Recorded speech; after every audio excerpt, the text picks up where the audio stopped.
Don't go away. We shall be right back.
Welcome back from that short commercial break. You're still watching the Coffee Break with me, Amoni Mokisa. Sitting in for Eddie Okila still. You might wonder, is this guy taking over the show? No, I'm still sitting in for Eddie Okila, the host of the Coffee Break. We're still talking more about coffee and how best can we improve coffee consumption in Uganda. And in the show today we have Augustine Okirol, who is the CEO of Bird's Nest Coffee, a brand that he says that it's 100% organic. We're yet to test his coffee to prove that, you know, because it's not enough to just say it's organic. We need to take it to see, or to drink it to see whether it's 100% organic. And by the way, for your information, if you really want to improve on your coffee quality production, please go organic. Organic, I mean, don't use like pesticides, don't use other things that will make your coffee not taste so much organic. And also like mulching, you know, pruning in those gardens out there. If you're a farmer watching this show, this is your information. Practice all the things on the show. So Augustine, before I went into a break, I promised our viewers that we shall come back and check this coffee right here. Yeah, is it ready to be taken? Yes, please. This is so let me have the honors of testing Bird's Nest Coffee. Thank you so much. Right now, live on the show, the Coffee Break. Yeah. I think we shall have that put over right there. Yeah, thank you so much. Yeah, and then we can have a taste of coffee.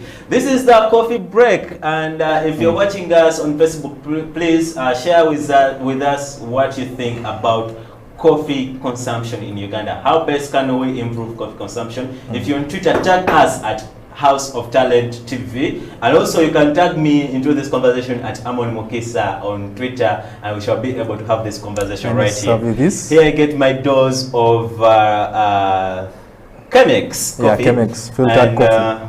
Well, I have to be the first one to test. Thank you so much.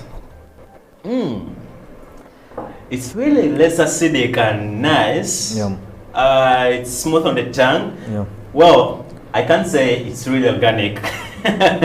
From an expert point of view, it's a nice coffee. Well, this is the coffee that we have had here today. Yes, please. How best could we have a person who's watching out there, who's watching the coffee break, Yes, take please. this cup of coffee at a lesser amount of money? Yes. Yeah. Basically, so now that's what we have to look at, you know, we basically and the government and the locals. Because if we're going to improve on the local coffee consumption, then we need to lower down our rates. Because right now, a cup of coffee, when you go to bigger restaurants, a cup of coffee is going to cost quite some good amount of money. Yet a wanayinchi or muntu wa wansi is likely to afford the cup of coffee. So what we need to do is we need to calm down and lower the rates of coffee so that it's affordable for every local. But then still, we have locally packed coffee. You can get 100 grams, which just costs around 500 shillings. But I mean, before we go to that whole conversation of having locally packed coffee, how do we get this coffee in there or out there before it's getting packed into these grams? Because it's not just a matter of getting this coffee and pack it, which means there are processes and procedures that we go through. And sometimes these procedures are very, very, very hard to achieve. Yeah, to achieve. So what are these procedures and how best can we do them? So now, it all starts with the farmer. Because it makes little sense when you are the producer of the coffee, you're growing the coffee, but then you yourself, you don't consume the coffee. Yes. So I believe the whole gospel starts with your family. If I'm a farmer and I'm only producing coffee for export, and I'm not consuming it, then there's a big problem to the economy. How am I going to do this? Fine, do export some coffee, but then leave a percentage for yourself for consumption. I might export some coffee and I leave a percentage for my consumption. But even the less or the little I leave for my consumption, people are not going to consume it. How do I get them to consume that coffee? That's the real thing that we want to talk about here. So why we have a lesser consumption rate of coffee? It's because there is more we need to do. We need to instill knowledge about coffee preparations and the coffee itself. Fine, yes. How are we going to instill this knowledge? We're going to go back to the farmer and tell them, you know what? For you to prepare this coffee, you're going to need a fire and probably a saucepan whereby we're going to roast our coffee locally. You don't need to go to a factory to roast coffee that you're going to consume at home. Those are some of the things we've done during our awarenesses when we go to Rwenzori and Elgon regions, basically specifically to the farmers. So we show them, you know what? You don't need a machine to roast your coffee. Get your sigiri or charcoal stove, get your saucepan, add in your green beans and roast. After you roasting, the next step is going to be grinding. Grinding, you don't need a coffee grinder to grind your coffee. We're going to do it locally. You're going to get your stone, then you do what? You grind locally. And you consume. Trust me, if we start with that culture, we are going to evolve day by day, and the consumption is going to be easy. Why? People are finding it hard to consume coffee because they believe I will need machinery to do what? To prepare my coffee. No, which is not it. Well, I guess let's take this whole conversation away from having brewed coffee for consumption. I'm talking about like using coffee for different other things. For example, if you're watching this show, my producer will have him like show us the pictures of different brands who have managed to include coffee into their beverages. For example, they're not known to make coffee beverages. But since coffee is becoming a bigger thing, we've had different brands, very, very, very big brands, include coffee into their beverages, and then they're calling them coffee beverages. This is a good thing, by the way, because it increases. For example, this person who used to take that beverage will be able to take coffee into this beverage, which means we've increased a number of people who are taking this, who are taking coffee through this beverage. So it's one way that we are tapping into the community or the society to take coffee. So let's have this conversation of having coffee taken, but not as a beverage. I mean, coffee can be done through, can be used to do many other things, you know. So how do we get these people know that coffee can do more other things besides being drunk right here? Yeah, first, I think that is a very great innovation in the coffee industry, because yes, we need to maximize our revenue and income. And how best are we going to do that is by innovating. How best can we consume coffee, not directly in the cup, but in different aspects. We've seen different companies that are making a beverage. They're making soda, they infuse soda with coffee, which is beautiful. When you go to beauty parlors nowadays, they're used as masks. So it is masks. Yeah, face masks for beauty, like scrubbing. Exactly. Okay. Yes, they use them as scrubs. You get. So I think that is beautiful. It is another way of maximizing our profits and our revenue as a country. Yeah. Okay, and then let's talk about the issue of farmers. For example, I kind of think that for us to maximize or to improve coffee consumption, we need to include farmers in our chain. For example, if there is a farmer in a certain village and is growing coffee, but for the rest, he's growing coffee to pay his school fees for the child who's in a certain school down there. I mean, he doesn't know that he could add a value to this coffee so that it could be of higher value. For example, if I harvest my coffee, I pulp it. Okay, like I process it and remove that whole skin, then I remain with the coffee cherry or the coffee bean. I've added value to my coffee, and if I'm selling it, it's going to be of a much more it's going to be much more expensive compared to when I sell it when there is a cherry or a skin on that coffee. So the buyer who's buying this coffee will give me less money. Yeah, true. So how do we help these farmers to add value on their coffees? Because it all starts with farmers. Yeah, thank you so much. Yeah. Yes, as you've said, when you look at the value chain, you're going to realize the farmer that is doing more of the donkey work and whatsoever, the hard work, is gaining pennies. Yet you're going to find the middleman, and yet the consumers are earning, way too much profits from the coffee. First, how are you going to do? Yes, the government under UCDA, they're trying so much to labor, and they're telling the locals, you know what, for you to earn more on your coffee, you're supposed to add value in it. If the green beans are being sold at 5,000, but then if you take an extra mile and you remove the pulp from the green beans, you're going to add value to your coffee, and you're going to receive more money from that. So basically, it is all about preaching the knowledge. The farmer needs to know what to do and how to maximize their profits, because at the end of the day, you are doing a lot of the work, but then it's someone else from a different chain that is earning more than you, the farmer. Yet we cannot live this world. We all know that for the economy, you need a farmer. Because if it wasn't for a farmer, then coffee would not have any sense. Do you think farmers are really valued? Like they're not given what they're worth to be given? Yeah, that is also another issue. But then, like so many companies, for instance, Bird's Nest Coffee, what we do is we pay premium to farmers. With that, when I go to your farm and probably I buy your coffee at some good price, and I realize it's very good coffee, the next time when I'm coming to buy your coffee, I'll add in a certain amount of money. This amount of money is a sign of appreciation that, you know what, thank you for the work well done, and this motivates the farmer as well to keep quality and maintain quality in their coffee. So I believe that is the way forward, and the farmers have to fight hard to eliminate certain actors in the chain, because now if you're a farmer and you're dealing directly to let me say the consumer, either you're likely to get more money, but then when there's so many actors in the chain, you're likely to lose out on the money. Okay, so just briefly, how do you get your coffee, like through this process right here? How briefly? How? So to this process, I first commend my farmers in the Kapchorwa, Elgon region for the work well done. They're very dedicated for this. They make sure they maintain the good farming practices so that you get the quality of the coffee beans. Quality starts with the farmer. So with my farmers, we get this coffee, I buy it at a premium, very good coffee, I take it to the lab, we sample it. So what I basically try to do is I'm trying to eliminate the money I would have given to a middleman. I'm then doing what?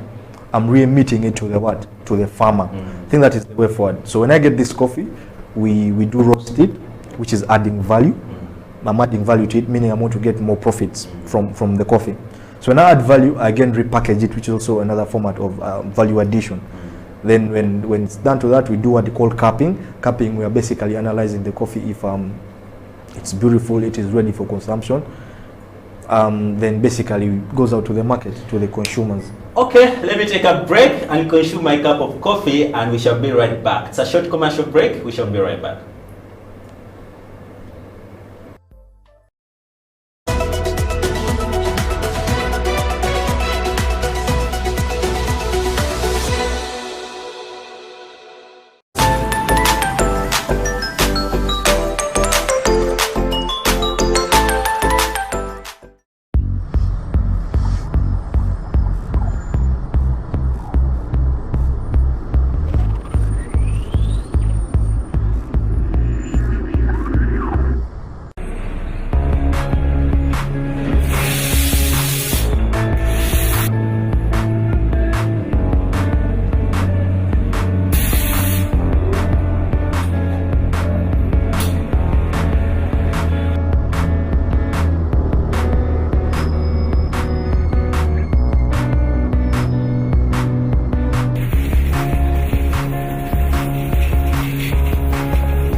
Welcome back from that short commercial break. This is Amon Mukisa still on the coffee break. I would like to thank those who are watching us live on Facebook. Alfred Locke, thank you for watching the show. Cody C. Lawrence, the CEO and ED and Real Coffee, thank you for watching the show. And then Edward Ochong, you're watching the show, and Okui Bedford Bunyungo Mai. And also Amos Wekesa, the tourism guru, is also watching the show, and Julius Rotlonio is also watching the show. Thank you guys for watching the show, still the coffee break. And if you're on Twitter, we shall be getting right over there and see if there is some conversation that's happening. But still on the coffee break, I still have Augustine still telling us more about how best can we increase the coffee consumption in Uganda. Augustine, before we went into the break, you're telling me about how you get your coffee to this stage. What's the meaning of the word organic? You told me your coffee is organic. Yeah. So basically what we mean by organic, we're not saying that, you know, you should not use fertilizers and you should not use pesticides, because that is another way of, it is a good farming practice and how you're going to maximize yields. However, when you're going to apply all these, you know, the fertilizers and whatsoever, you are given ratios of application. Thank you so much to ECDA and the extension officers in different regions that have labored so much to train the farmers, because we know when you apply anything in excess, it becomes harmful. So basically, organic means from the farm to the cup, nothing has been added unto that is foreign. Basically, so what I mean is, when it reaches to the point for a consumer, nothing has been infused with the coffee. It retains its organic element. Nothing has been added onto it. So that's what we mean by organic. Okay, speaking about UCDA, UCDA is Uganda Coffee Development Authority, and it's an arm under the government. Do you really think the government has done enough to ensure that coffee has been consumed a lot? Yeah. Lord, I need to first commend UCDA because we're seeing currently there's a gradual increase in the coffee production. Despite the fact that we've been affected by the COVID, the economy has been shrinking, but then we see now the bags of export are increasing from 5 to 7 million. So thank you so much. That means we are increasing in our GDP, and also revenue is coming in the country. So basically, yes, UCDA has done a lot. As you said, quality starts from the farm. So UCDA, which is mandated to oversee the developments in the coffee industry, has labored so much, creating awareness for the good farming practices in the garden. You know what? Actually, even the laws that are implementing right now, we're seeing the coffee bill that has come in right now to regulate, coffee farmers and the rest, relating to coffee. So I think it's a beautiful thing. It's a beautiful thing UCDA is doing, and it is also certifying. For you to get a seedling, you need to get a seedling from a certified farmer, which is good. So we are maintaining quality and so on. Well, guys, time is not our best ally. So far, our time is fast spent. As much as we would love to continue with the show, because the conversation can never stop. Let's take this conversation on our Twitter handle, that's at House of Talent TV. And also, tag me, that's at Amoni Mokesa. Use the hashtag The Coffee Break, and also continue the conversation on our Facebook page, that's at House of Talent TV Uganda, and we shall be able to have this conversation about coffee consumption in Uganda. I mean, people like Amos Wekesa, people like Kabushenga, coffee enthusiasts, they must be in this conversation to at least say that we have our coffee up there shooting in numbers with a high percentage. Well, Okrol, since our time is fast spent, what's your last word to the viewer watching out there, and what's your last word to the coffee consumer out there? Yeah, basically, so what I'm saying is thank you so much for the opportunity. So this goes out to all the locals, the nationals, the Ugandans. So the best way we are going to maximize our profits and revenue is by promoting local coffee consumption, because we are seeing we are producing more but then receiving less revenue coming in from our coffee export, because we say 90% of our coffee is exported. So I believe the best way we're going to maximize our profits is by local consumption of coffee. We need to advocate for local consumption of coffee. So I'm telling you that is watching us right now, go to a supermarket or anywhere and get yourself a pack of coffee. When you get a pack of locally made Ugandan coffee, you are supporting the local farmer back there in the village and whatsoever. So that is the way to go. Thank you so much. Well, that's Okro Augustine, the CEO of Bird's Nest Coffee, and he's been here having a conversation about improving or diversifying coffee production and consumption in Uganda. On Twitter, before I go, I have here Gad Rogers saying that recently I had my cup of coffee and I had to join the 5% of Uganda. Perhaps, Gad, you're making it 6% of people who are consuming coffee in Uganda. Let's have this conversation on Twitter and see how best can we improve coffee consumption in Uganda. Otherwise, my name is Amoni Mokesa, and coming up right up is the basketball show on House of Talent TV. Let me see you next weekend.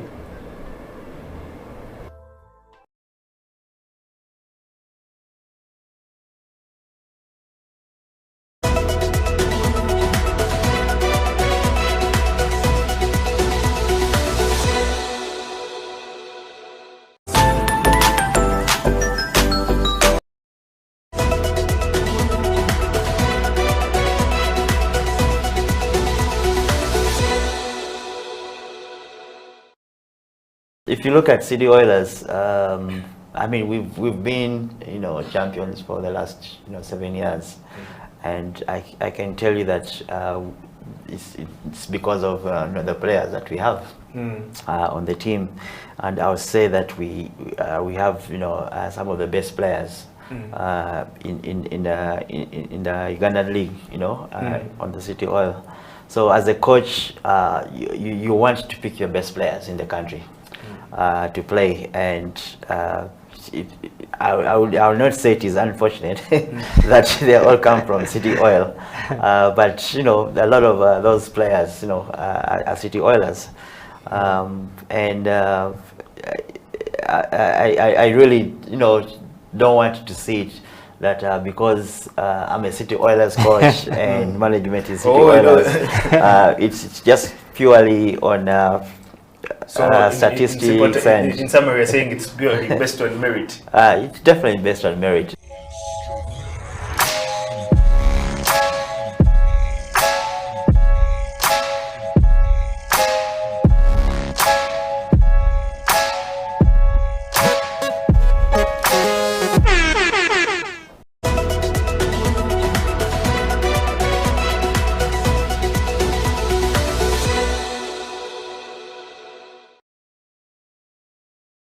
What does it mean to be a community artist? What does it mean to to work within a community whereby you are all in the same boat, but maybe what did they say? You are in the same storm, but in different boats. Yes. Yeah. So I think here for me, if you are working for a community, there are certain things that you have to do for the sake of the community, and where you're not expecting to earn from. And if you're working for yourself, it doesn't mean that if you're working for yourself, you don't work for the community, or when you're working for the community, you don't work for yourself. So I think there is a need for a differentiation here in terms of like, what do I do for my community and what do I do for myself? Because at the end of the day, you need to survive. You need revenue. You need to pay your bills or support your mom as well with your siblings. So I think you are doing that because you want to earn. Exactly. So that you can improve onto your life, so that you can, like you said. So for me, I think the advice would be like, what is the relationship between your community work and the work and your business? You know, if you think your community work is your business, then you have to have a model that is going to work to help you to earn from that community work. But then it ceases to be community and it becomes your business. You get what I mean? So when we work for our communities in the arts community, we work for them. We actually invest in them, you know, and then for us to survive as individuals, we have to find other alternative sources of revenue. And that's where I think Abdul has to think around and say, okay, my graffiti, my community education, my art, my area is where I feed my community with my skill and time and investment. But for me as a person, I need to find my own business revenue. So in other words, Faisal, what you're saying is that what we're seeing are being put on the screen. The art public pieces art. Street, yes. Public So for art. example, Abdul, what Faisal is saying that you can sell that art piece. So Exactly. that should be in somebody's office. That should be in my office. That should be in Faisal's office. That should be in my sitting room. It reminds me that this work is painted by a community, by Abdul in this community, and I have it in my home.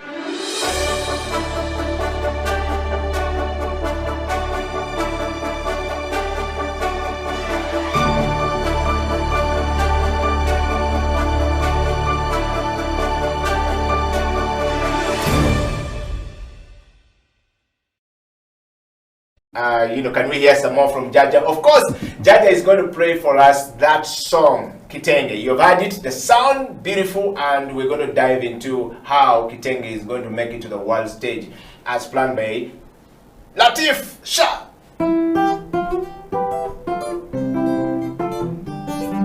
Abaami n'abakyala mwenna naddala bali erudde eri mu North London kyembakuutira kiri kimu butekubagiza wadde embeera za korona bangi zatutagula kakati tuve mu mayumba kitengi pateyi n'ensonze bumale ate nga tetusaanidde ddala kugisuwa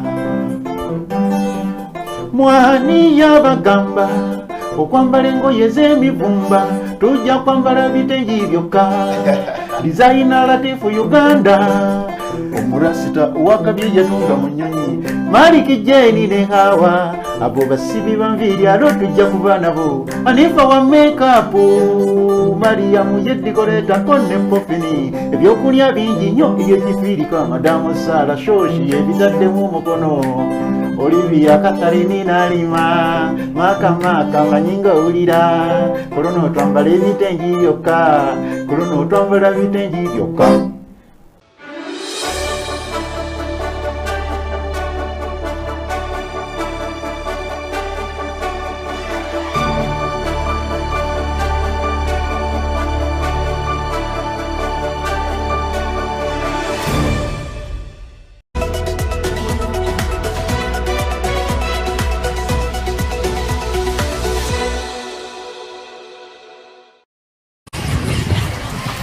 When you're alive, it's easy to forget that you'll die, or even that death actually exists. Beyond wreaths, caskets and cemeteries encountered seasonally. You cannot feel the sting of death anymore. You believe such things are reserved for others, the unwanted stepchildren of gods who did not exist anyway. When you're young, it's easy to forget that you'll grow old, that you'll lose the smooth texture of skin or the milky white of eye, that you're beautiful. Black flocks of hair shall grow one day, and your heart will grow weary with lack of ambition. You forget that one day you lose the spring of step and the innocence of youth. You lose the liberty to dream dreams and the lifetime to chase them. You forget that you grow bold, bent and bitter. When you're healthy, well sane and strong, it's easy to forget the pain of illness, the physical pain and the mental pain, the anguish of immobility, the dread of impending death, and the insane lasting afterlife itself. When you're born in Kampala, it's easy to forget the deprivation of rural childhood. When you're bread and buttered bread and frozen milk, it's easy to forget the hard-corn cobwebs welcoming the toddler in Morocco to yet another day every day. When you're perpetually conflicted between beef and mutton for dinner, it's easy to forget the thousands of fellow citizens out there who've been constantly unsure of their next meal from the day they left the womb. If the toughest read in your life has been choosing between Buddha and Namagunga for your high school education, it's easy to forget that 70% of the nation's children do not have the chance of knowing the meaning of the boring word blackboard. When you're alive, it's easy to forget that you'll die. When you're safe, sound, fat and pampered in your gated and manicured suburban homes, it's easy to forget that the masses of Ugandans out there can only manage half the night's sleep, wooing to incessant battles with mosquitoes, bedbugs, and stomach grumbling from emptiness. When you've gained admission to Makerere, it's easy to forget that you were once mortal, that the blood in your veins isn't of blue hue, and that your arteries are not pipes of gold-plated steel. When you're young, it's easy to forget that you'll grow old, and surely you'll die. When you're young, when all you think of is girls and boys and toys, a good job, money to spend and life to live, it's easy to forget that your country needs you. That by sitting there and wishing for good times, by refusing to involve yourself in efforts to right the wrongs of society, you're effectively betraying your country.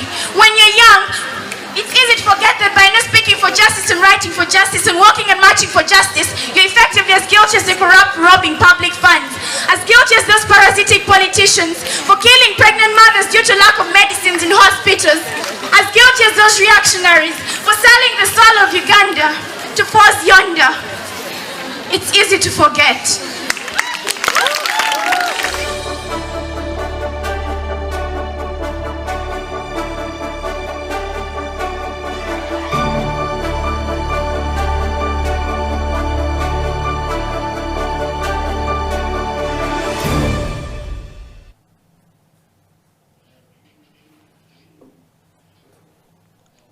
Welcome back from that break. That is what we call poetry right there. That is Kagai Peter Ngobi's work at Nabisunsa Girls, one of the traditional schools in Kampala in Uganda, one of the strongest schools, girls schools in the eastern part of Africa, right here in Kampala, right here in Uganda. And you can see what this gentleman is doing with the poetry clubs in Nabisonsa Secondary School, and we're going to see a little bit more about that. Peter, welcome back to the program. Thank you. I want to encourage everyone, first of all, to send in their kisses and disses to you. Those who have to send kiss. Bring. Yes, but I want to take you straight, Peter. Welcome back to the program. Peter, our topic today is, I'm going to ask the team to put it up there for everyone out there, is looking at defining and distinguishing poetry, prose and drama in Uganda and beyond borders. I will repeat this. Defining and distinguishing poetry, prose being style, and drama in Uganda and beyond borders. Now, always when we talk about this, you of course have a very elaborate, write-up there. If you look at your, the first work which you brought out was Romeo and Juliet in Kampala. We want to know what inspired that. Was that your first work? And while you throw in a little bit about those three things that we've talked about, defining, of course, and distinguishing the difference between the prose, the drama, and of course the poetry. The poetry in behind it. So many times we don't know which one is which, and we want people to understand from the creative industry talk what this really is about. We're talking about defining that moment, given the COVID-19 situation, given the education system that have been completely, down for the last 2 years, and we're being told that suddenly there's a possibility that we're not going to open, come 2022 or thereabout. And COVID is throwing a lot of things there, but dive into it. Well, so distinguishing prose poetry and drama. Yes. This is an academic question. Yes. So let me just be frank with it. So we have literature. Literature can easily simply be defined as the creative expressions of a given culture, of a given people. And it is normally done through reading, through speaking. Now, literature is that creative expression that focuses on the written word. As you hear the word itself, literature, literate, meaning to write. Now, we are going to restrict ourselves to three things. So we talked about prose, we talked about poetry, we talked about drama. Now, prose is that kind of creative expression that is more elaborate. It is more elaborate. So if you're reading a novel, if you're reading a short story, if you're reading a biography, that falls within if you're an essay. That is in a form of prose. Now, poetry is more rhythmic. It is briefer. And in most cases we use a lot of descriptive and colorful language. So, if you look at a novel and a poem, what a novel can say in 200 words, a poem can say in 1 page. Now, those are the differences between the poetry. That's the difference between these. Yes. Now, when it comes to drama, the way you hear the word, drama is language in action. Language in action. So drama is that kind of written literature where you capture characters talking. But from what they talk, for you the reader or the listener, you can infer what is taking place. So drama is always takes place when characters are either talking to themselves or they're talking to others. Now as Kagai, I have had the chance of practicing all the three. I have written some prose, I've written some poetry, and I've written some drama. Now it is the drama that you wanted me to comment about, Romeo and Juliet in Kampala. So my friends and I wrote a play. We're a team of 6. Now we started out at 6, but now we are 5. There is a poet who is myself. There is a percussionist, a drummer. Now he's in Brazil, but he's Ugandan. There is a break dancer, Abraham Stecher. There is a big girl, and there is an actor called Biamukama. And we came together, people from different, even when we were doing art, people from different walks of life. Yes, that's the guy.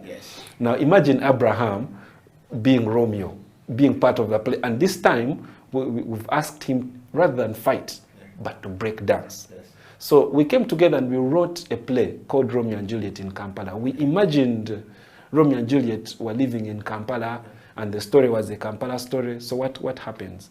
So we wrote it in 2019.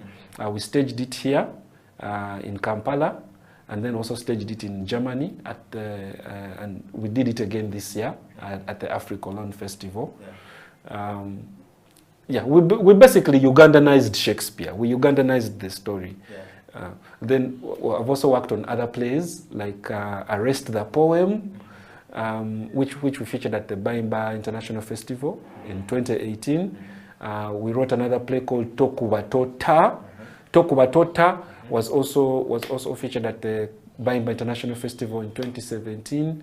And then I wrote a one-man play called The Audience Must Say Amen. That one was adapted from my poetry book, the first one that I published, called The Headline That Morning. And it also featured at the Kampala International Festival and also the Africolon. Somehow the Africolon Festival loves my works. Yes. To the writers out there, for me, what I would want to advise you is that when you are a writer, in as much as it is important to know your voice and to know your niche, it's also more important to also be flexible. Now, for me, as Kagai, my poems have been adapted into drama, you know, where even when you are writing a poem, you don't remain rigid and say, for me, I only wrote my poems, they are supposed to be published, they cannot be performed. I think as an artist, you must allow your works to grow beyond you. Team up with visual artists and see what pictures they can draw out of your poems. Team up with fashionistas, see what kind of costumes they can develop. With songwriters, see what kind of songs they can develop. Because if you don't allow your literature to grow, then it cannot feed you. And for the times that we are living in like this, for these COVID times we are living in, it's very important that as artists we allow our works to grow into all the genres that they can grow into. So if you're a poet out there and you write your poems and you keep them in your books and then, you know, put the book under the pillow, let me tell you, that is not a place where your poems should be. Your poems should be outside there with musicians. They should be with the graphic artists, you know. They should be with fashion designers. They should be with theater directors, so that you can allow them to become products that are beyond just, you know, poems on a page. Wow. On that note, Peter Kagai, we want you to just give us an understanding of the three things that you have talked about in a poem. In a poem. Yes. Right now. Yes. On the spontaneous, if you're looking at, if I want to see the good example of prose, of a definition defining and distinguishing between the poem, the prose, and the drama. Yes. Yes. I know you match three of them in one go. Yeah. We're going to put you in a spotlight just so that somebody out there can actually understand exactly, practically what you're talking about. Okay. Yeah. All right, everybody. Here is Peter, and we want to hear from you. If you're a poet, if you're a drummer, if you're a writer, please. I think that Peter is giving you something very interesting. Let's dive into it right now.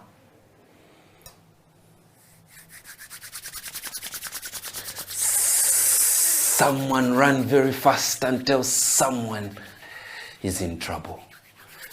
Someone ran very fast and tell someone is in trouble. Someone ran very fast and tell someone is in trouble. But before you go, turn your ear towards the night sky and hear the sound of the raging storm. Hear the vociferous fury. The Sandra Brigade is seething as it comes together to march in a single force. Someone run very fast and announce the trouble. Someone run very fast and tell someone is in trouble. Sana fuziridde kalala nkoma omusana gwakira ku bikukuju enkoko za KFC twazirisiza nkuku nyina makovu. The rumor is ripe for harvest and the village has gathered to know. Someone ran very fast and announced the trouble. Wow. Wow. Thank you so much, Peter. Peter, I mean, we're learning quite a bit from you on the Creative Industry Talk. I want to take you straight to my next question. What is your work schedule like when you are actually writing these plays? Because there's another thing. What frame of mind must you be in, or must I be in when I'm writing? You've been writing for some time. You've been across the borders, across Europe, across Americas. What has been the experiences you picked from there? And what is your schedule like when you're writing? What kind of frame of mind should one be in, or are you always in when you're writing to put this beautiful work out there? I think now I can recognize it. I can say there are two frames of mind that I'm always in. One, there is when I am writing work to be performed. And I am deliberate about, I envision the audience that I'm going to be with. Perhaps I even already have the contract and I'm told, you write this play or write this poem, it's supposed to be for this purpose. And I put myself to that target. And so that influences the decisions you make. For example, the books I'm going to buy to read. Because that is where, for me, the resources go in research. Who should I consult about this particular topic that I'm supposed to be writing about or performing about? So there is that frame of mind. But then there's also the frame of mind of the leisure writer who is with friends and then someone makes a joke and then it tickles your mind. And so where you are writing for yourself, you're not really writing to deliver. You're just writing a beautiful kind of work. So for me, there are two types of frames of mind. So for the very first one, I have a process. And for me, the process is, I take it like an assignment. So I'm going to write about a topic, I write the topic down. I ask myself about in what languages do I want it to be, I take note of that. What other ideas do I want to explore? What are the themes I want to explore in this particular topic? I write them down. Who has written about them? I go and buy those books. It could be an academic book, it could be a drama book, it could be a novel, it could be a poetry book. So then I start reading about that topic. Then in the process of reading about it, I am listening to what people are saying. I'm listening to the radio, I'm watching TV, I'm on social media. Try to tap into the vibe of what are the people saying or thinking about this. Then, and that could sometimes take a period of 3 weeks, 4 weeks, 5 weeks. Then after 2 weeks of reading and researching and listening to people, then I start writing the poem. There is that deliberate process. Yeah. Then for the second stage where I'm writing for myself and I'm really writing about what inspires me, that I can do anytime, any day. In fact, sometimes I task myself to say, you know what, yes, I want to write 100 poems this month. And it doesn't matter whether they're going to be the best poems or not. For me, what I want is my deliverables at the end of the month. Yeah. At the end of 30 days, I must have written 3 poems every day. So you write a poem and I say, I'm going to write a poem when I wake up. I'm going to write a poem after I've had my lunch. I'm going to write a poem before I sleep. And I'm going to just be writing about the things that are happening in my day. So you sort of document your life, or you make a diary of your life through poems. Yeah. And these are things you're not going to share with anyone, things that you may not even like. So, but what I recognize most importantly is that the moment I decided to become a writer, I said this is my 9 to 5. The same way a lawyer wakes up, an engineer wakes up, they leave work, they go to one office, they have a boss they account to, they have deliverables at the end of the month. I, as a writer, even when I'm my own boss, I have to give myself deliverables. Which is disciplined. That discipline is key. I know so many people who decided to become writers because they are lazy. They didn't want to go and do other things and they thought they could just get away with it. So they come into this world, yes, of creative writing and they slack. Yes. Guys who write one book in 6 years, wow, they write 3 poems and they recite 3 poems for 5 years. And you're wondering, where is your effort going? And you're still wondering why creatives are broke. We need to put ourselves to that question and ask ourselves, what are we doing to make sure that we produce more and more and more and more and more and more and more? Because it is in producing this a lot, that we can get the best, yeah, out of our generation. Wow. If even when we say these are our talents, yeah, it should not be an excuse for us to avoid the hard work. Yeah. We keep saying that writing is 1% inspiration, yeah, and 99% perspiration. You see, in fact, we write more. We find ourselves writing more when when we are less inspired than when we are inspired. Right. If you're going to wait for inspiration to hit you to write, you're not a writer. You are a waiter. Writers write. Like lawyers, lawyer, and engineers, engine things, doctors. We writers write. Whether you like it or not, whether you're unwell or not, whether you're broke or not, it's what you do. So the most important thing is to come up with a routine that's going to make sure that you keep producing.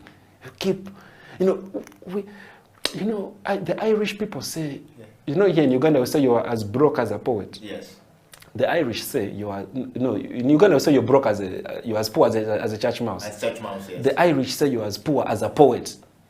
So unless we want to keep in that vicious cycle of poverty, of writers or artists always complaining to some government to Yambe, if we want to break that cycle, we have to also break our cycle of indolence. Yes. We have to be prolific. We have to come up with routines that push us to keep producing more and more and more and more. Because that's what our economy needs. Wow. Peter, hold it right there. We're going to go for a break. This is the Creative Industry Talk. My name is Eddie Okello, talking to Peter Kagai, who is a poet and he is a writer, a lawyer. I think I love what he's saying, that if you're a writer, if you continue to sit and don't write and wait for inspirations to write, you are a waiter. That's the line for the day today. Stay right there. I'll be right back after this break.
An army of sheep led by a lion will beat an army of lions led by a sheep.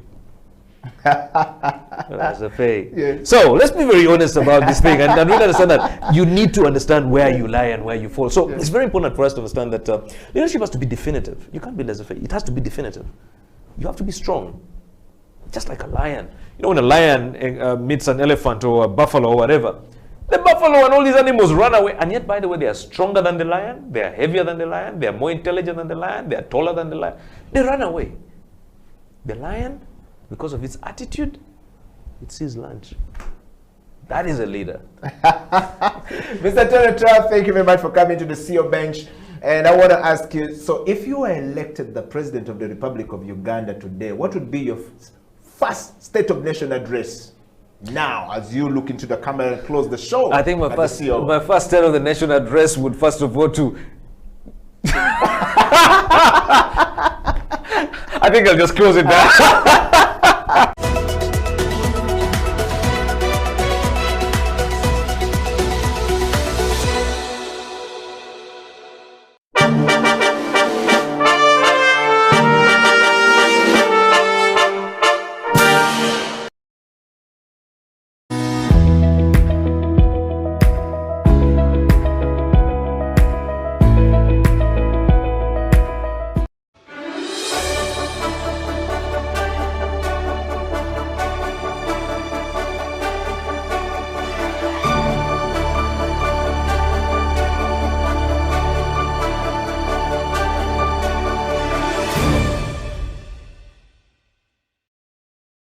I want to know from you, you know, and of course somebody who's watching this show either from here or a child watching in Myanmar or wherever they're watching, or in Congo where we're watched very much, would want to know, if I don't have the money and I have the passion and I have the zeal and I have the drive, but money is also needed to start it. How do I start? Where do I go? At least for you, your father gave you 300,000 to go and do a course. We don't know whether you spent the whole school fees or you only spent 1 month, took part of the school fees. What happened? How did you start, you know, your fashion? Did you get money from somewhere? How should one start if I want to start? And I was like Kasozi. I think we should try to be close to people who love what we do. Basically, because even me, I managed to skip from that low level to another level because I had networks. Yes, just me and Mia meeting Gloria Wavamuno changed my mind because I used to be Muyayona Street. So someone introduced me to Gloria Wavamuno that I'm good. Me, I didn't know. Then